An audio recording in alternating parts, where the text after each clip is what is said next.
What's up, guys? Welcome back to the channel. So if you've been following the OBS build, you know we're running an LQ4 in this 96 C15 Hunnet, and one of those little details you got to sort out is where to mount the PCM. The factory mount doesn't work, and I didn't want to just zip tie it somewhere sketchy, so I decided to make a custom bracket, and I'm going to show you exactly how I did it using 3D scanning and Fusion 360. All right, so first things first, I needed to capture the inner fender area where I want to mount this thing. Now you can break out the calipers and try to measure all these weird curves and compound shapes, but honestly, life's too short. I've got an Einstar 3D scanner, and this thing has been a game changer for projects like this. Before scanning, I hit the area with some 3D scanning spray. It's basically just a matte white coating that gives the scanner something to see. Shiny surfaces and dark plastic don't scan well, so this stuff makes a huge difference.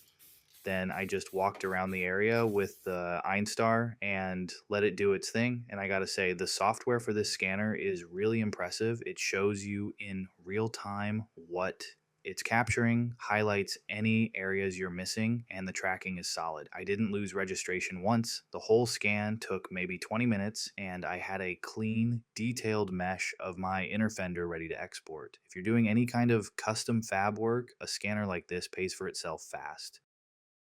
So now I've got my inner fender mesh imported into Fusion 360. Next, I found a 3D model of the LS PCM online and dropped that in. I positioned it where I wanted it relative to the old PCM mounting location, somewhere accessible but out of the way. Now, here's where it gets fun.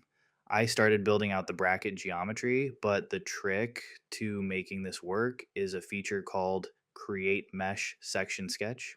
What this does is let you cut a cross section through your mesh at any plane, and it gives you actual sketch geometry from that slice. So instead of trying to measure these weird organic shapes by hand, I can just take sections through the inner fender mesh and get exact profiles to work with.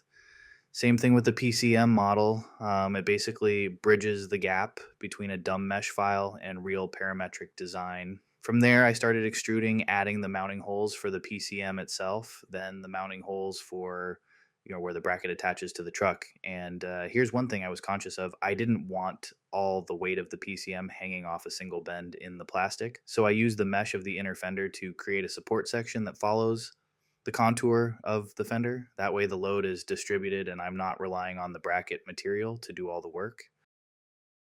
For now, I printed this in PETG. It handles heat better than PLA, which matters in an engine bay, and it's got a little flex to it so it won't just shatter. We'll see how it holds up over time. If it starts to soften or creep, I'll reprint it in ASA or maybe a glass-filled nylon, but I think PETG is going to be fine for this application. And that's it. Custom PCM bracket.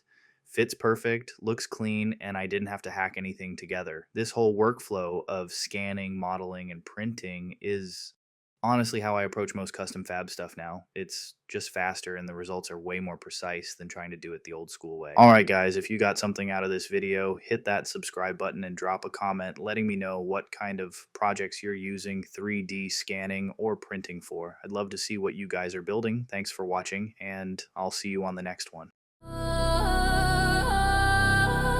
Mash on it.